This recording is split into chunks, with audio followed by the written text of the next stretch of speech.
Yeah, what do you think about body fat percentages for somebody, specifically a 37-year-old female with 2 kids? What do I think? What do I think they should Yeah, be? where do you, I mean, give me a range, as far as optimal, right? So, I'm not trying to be beach body skinny, but yeah. So I mean, where really, when you look at body fat, scans, what do you want to see? I'll tell you this. In talking with Julie Drake, who runs she works with Phil, actually running the DEXA scan. If you look at the University of Texas female athletes, and you look at the sprinters and the volleyball players, who are probably the most athletic and the most lean of the female side, when you get 20-ish% body fat for those, and people are like, 20%? That seems high. But what happens is, just like in bench pressing, where the numbers just get artificially inflated, body fat percentages get artificially cut.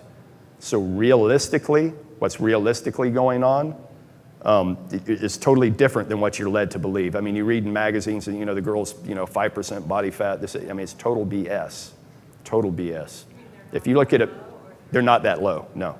No, if you look, and I think is Phil actually going to discuss? Yeah, so he's going to discuss these, and you'll see, and maybe he will get into this, what a female athlete, and these are obviously good athletes, D1 collegiate athletes, they're in the prime of their lives, 20% for a sprinter. And if you've ever seen a female sprinter, they're not chubby, okay?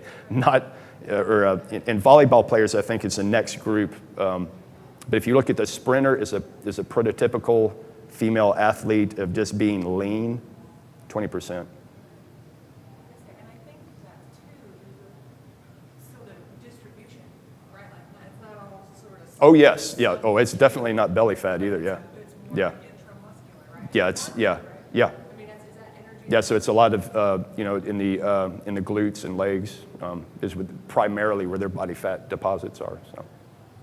And just to, we're time-wise, have to wrap it up. This is a good discussion. Just to point off that too, that females will naturally carry about 5% more than males at the same, let's call it fitness level, if you will. But and so women will always see a higher number, and yeah. Generally, yeah. But I think one of the main things to understand here is that muscle is metabolic currency. You could have too much of it, but I haven't seen anyone here at this conference that is that way. And it's usually an anabolically driven, not normal way. I think you know what I'm talking about. So, if just on an aside, did anyone see Eva Twardokin's when you were here? That is about the extreme you're going to see of a female the 0.1%, yeah. With she is the tail end, okay, of what you can do, what a female could do naturally. I mean, she's about as muscular as you're going to see a female naturally, without some pharmaceutical help. Yeah.